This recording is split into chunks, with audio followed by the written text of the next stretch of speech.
Kay dili na po dawaton sa OBP mapar ang budget sa confidential funds. Pero mas maayo sa siguro mapar nga ang OBP dili na lang po mangayo og budget sa confidential funds. Kay base og mao na sa punya kini ang pangitaon og paagi sa mga congressman. Base og pangitaan og paagi nga mingon na po ang mga congressman nga sayop ang paggamit ni Sara Duterte sa iyang budget sa confidential funds. Mayong adlaw kanatong tanan og welcome back sa atong channel. Og sa ko ang mga viewers nga wala pa naka-subscribe, palihog kog subscribe nga para ma-update mo sa atong i-upload nga mga video reaction. So karon mga par, ang budget sa OBP sa 2026 gipatasan ngadto sa 903 million. Pero wala na ilabot ang budget sa confidential funds niya na mapar. Kay ang Office of the Vice President wala na mag-request o budget sa confidential funds.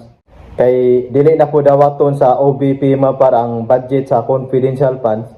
Pero mas maayo sa siguro mapar nga ang OBP dili na lang po mangayo og budget sa confidential funds. Kay base og mao na sa punya kini ang pangitaon og paagi sa mga congressman. Base og pangitaan og paagi nga mingon na po ang mga congressman nga sayop ang paggamit ni Sara Duterte sa iyang budget sa confidential funds. Kay matod sa bagong spokesperson ni Sara Duterte, wala sila mag-request og budget sa confidential funds.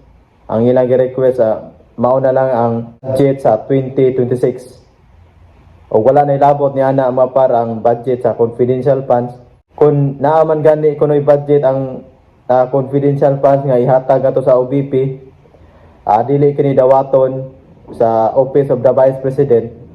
Sakto sa nang gibuhat sa OBP mapar kay grabe ba ang ilang pagpanggukol sa pamilyang Duterte karon. Usa na po na sa ilang diskarte nga ilan na pong buhatan og sayop si Sara Duterte sa controversial nga confidential funds. Unya karon lang baguhay lang ang OBP nga nakadawat og letters gikan sa kuwa nga nagpamatuod nga ang Office of the Vice President walay korupsyon nga nahitabo, walay korupsyon nga nahimo ang office ni Sara Duterte. Unya ang kanang atat-atat kayo sa mga congressman nga ubang mga senador nga gusto nila nga ipa-impeach si Sara Duterte mapar. Usagyod kana ka personal interest sa pagpanggukod sa pamilyang Duterte.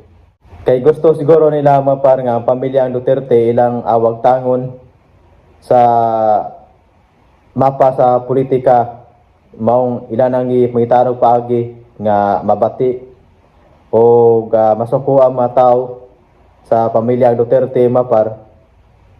Pero ang mga tao nisamot man hinuon og paglaban sa pamilya Duterte o ilabi na gyud ni Tatay Digong nga ilagi turnover nga to sa dahi o nisamot kini ang paglaban sa mga katawhan ngadto sa pamilyang Duterte. Hinumduman nato nga ang balao ni Duterte about sa war on drugs, daghan ang nalipay, daghan ang na-rescue, daghan ang nausap ang pagpuyo,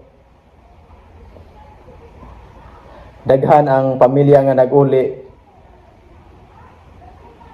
kay tungod ang mga drug addict nibalik na sa maayong buhat kay tungod sa balaod ni Duterte. So dako sad nga gikalipay nato mga par nga sa panahon sa war on drugs daghan kayo ang nagbag-o. So daghan kayo salamat mga par sa inyong pagsuporta sa akong channel. And then palihog ko og subscribe sa akong channel para ma-update sad mo sa atong mga i-upload nga mga video reaction.